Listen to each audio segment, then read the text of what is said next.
చందమామ కథ మంత్రి పదవి. అనగనగా ఒక దేశాన్ని ఒక పాదుషా పాలిస్తూ ఉండేవాడు. ఆయనకు ఒక తెలివైన మంత్రి కావలసి వచ్చింది. రాజ్యమంతటా చాటింపు వేయించగా ఎంతోమంది వచ్చారు. వచ్చిన వాళ్ళనందరినీ పాదుషా పరీక్షకు పెట్టారు. కానీ ఒక్కళ్ళు పరీక్ష నెగలేకపోయారు. చివరకు ఒక ముల్లా, ఒక మార్వాడి మిగిలారు. సరే, మీ ఇద్దరికీ పరీక్ష పెడతాము. ఎవరు నెగ్గితే వాళ్లకు మా రాజ్యంలో మంత్రి పదవి ఇస్తాము అని వారితో పాదుషా చెప్పారు. మరునాడు పాదుషా 2 బుట్టలు తెప్పించి ఒక్కొక్క బుట్టలో 50 చొప్పున చెక్కిలాలు సర్దించి వాటిని పక్క ఊరిలో ఉన్న తన కూతుళ్లకు ఇచ్చిరమ్మని ముల్లాను మార్వాడిని ఇద్దరిని పంపారు. పాదుషా ఆజ్ఞ ప్రకారం చెక్కిలాల బుట్టలను పొరుగురులో ఇచ్చేసి సాయంత్రానికి ఇద్దరు తిరిగి వచ్చారు. ముల్లా తీసుకువచ్చిన రసీదులో 45 చెక్కిలాలు మాత్రమే చేరినట్లుగా రాయబడి ఉన్నది. తక్కిన 5 ఏమయ్యాయి అని పాదుషా ప్రశ్నించారు. అందుకు ముల్లా, మహాప్రభు క్షమించాలి, మధ్యదారిలో ఆకలి వేసింది, అందుకని 5 చెక్కిలాలు నేను తినివేసిన మాట నిజమేనండి అని తను చేసిన తప్పు ఒప్పుకున్నాడు. అప్పుడు పాదుషా ముల్లా అవివేకానికి, అమాయకత్వానికి లోపల నవ్వుకొని, యుక్తి తెలియని వాజమ్మ మంత్రి పదవి ఎలా నిర్వహించగలడు అని అనుకున్నాడు. తర్వాత మార్వాడి వైపు తిరిగి, మరి నీకు మాత్రం దారిలో ఆకలి వేయలేదా? దూరపు ప్రయాణం కదా అని అడిగారు. అందుకు మార్వాడి, వేయకేమి దేవరా, మానవ జన్మ ఎత్తిన ప్రతి వాళ్లకు ఆకలి వేస్తుంది. నన్ను ఇచ్చిరమ్మనిన చెక్కిలాలలో నేను కొన్ని తిని ఆకలి తీర్చుకున్నాను. అయితే ఒక్కొక్క దానిని జాగ్రత్తగా అంచులు మాత్రం చిదిపి తినటం చేత స్వరూపాలు చిన్నవి అయినాయి కానీ లెక్కకు తగ్గలేదు. తప్పనిసరిగా ఈ పని చేయవలసి వచ్చింది. ఇందుకు ఏలినవారు మరొక విధంగా అనుకోరని తలుస్తాను అంటూ తను చేసిన తప్పును ఎంతో యుక్తిగాను వినయంగానూ చెప్పి సమర్థించుకున్నాడు.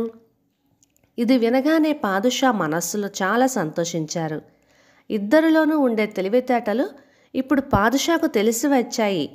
ఈసారి వాళ్లను మరి ఒక పరీక్ష పెట్టి చూద్దాము అని అనుకున్నారు. వాళ్లకు తెలియకుండా 2 సంచీలలో బూడిద వేయించి వాటిని పొరుగు నవాబులకు ఇచ్చిరమ్మని ఇద్దరినీ పంపించారు. ఇది ఒక అర్థం లేని పనిగా పైకి కనబడుతున్నది, కానీ బుద్ధిబలం కలవానికి, ఆలోచన లేనివారికి ఉండే తేడాను కనిపెట్టడానికి ఇది తగిన పరీక్ష అని నిశ్చయించారు పాదుషా. ముల్లా వెళ్ళి పాదుషా ఇచ్చిన సంచిని నవాబు గారికి సమర్పించాడు. ఆయన విప్పి చూసి, ఏమయ్యా, ఇదేమిటి బూడిద తీసుకొచ్చావు? అర్థం లేకుండా నీకేమైనా పిచ్చి పట్టిందా అని కోపగించుకున్నారు. ముల్లా హడలిపోతూ, మహారాజా, పాదుషా వారు ఇచ్చిరమ్మన్నారు, నేను తీసుకొచ్చాను, అంతేకాని సంచిలో ఏమున్నదో నాకు అస్సలు తెలియదండి అన్నాడు. అప్పుడు నవాబు గారు, ఇందులో ఏదో విలువైన వస్తువు పెట్టి పాదుషా పంపి ఉంటారు. వీడు దానిని కాజేసి ఈ బూడిద పోసుకొని వచ్చాడు అని అనుమానపడి ముల్లాను అవమానించి పరాభవించి పొమ్మన్నారు. మార్వాడి కూడా తనకిచ్చిన సంచిని తీసుకుపోయి ఇంకో నవాబు గారికి సమర్పించాడు. అందులో ఏమున్నదో మొదట అతనికి తెలీదు.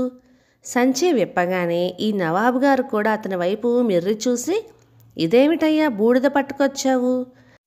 ఇదేనా మీ పాదుషా గారు నాకు పంపిన కానుక అన్నారు.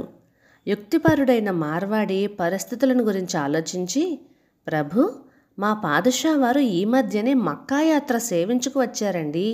అక్కడి నుంచి తెచ్చిన పవిత్ర భస్మాన్ని ప్రత్యేకించి ఏలిన వారికి ప్రసాదంగా పంపించారండి అని ఎంతో నమ్మకంగా చెప్పాడు. నవాబు అపరిమితంగా సంతోషించి పాదుషా తరపున మార్వాడిని ఎన్నో విధాల గౌరవించి కానుకలిచ్చి మర్యాదతో సాగనంపాడు. ముల్లా, మార్వాడి ఇద్దరూ తిరిగొచ్చారు. నవాబు పంపిన కానుకలను మార్వాడి పాదుషా వారికి సంతోషంతో అందజేశాడు. ముల్లా ఏమో తెల్లముఖం వేసుకొని విచారంగా నిలబడ్డాడు. మరి పాదుషా ఇద్దరిలో ఎవరిని మంత్రిగా చేసుకున్నాడో మీరే ఆలోచించి చెప్పండి. కథ సమాప్తం. ఇక ఈ కథ 1949 జూన్ చందమామలోనిది. రచన రాళ్లబండి సీతామహాలక్ష్మి గారు, బందర్ నుంచి. ఇక ఈ కథ మీకు నచ్చినట్లయితే లైక్ చేయండి, షేర్ చేయండి.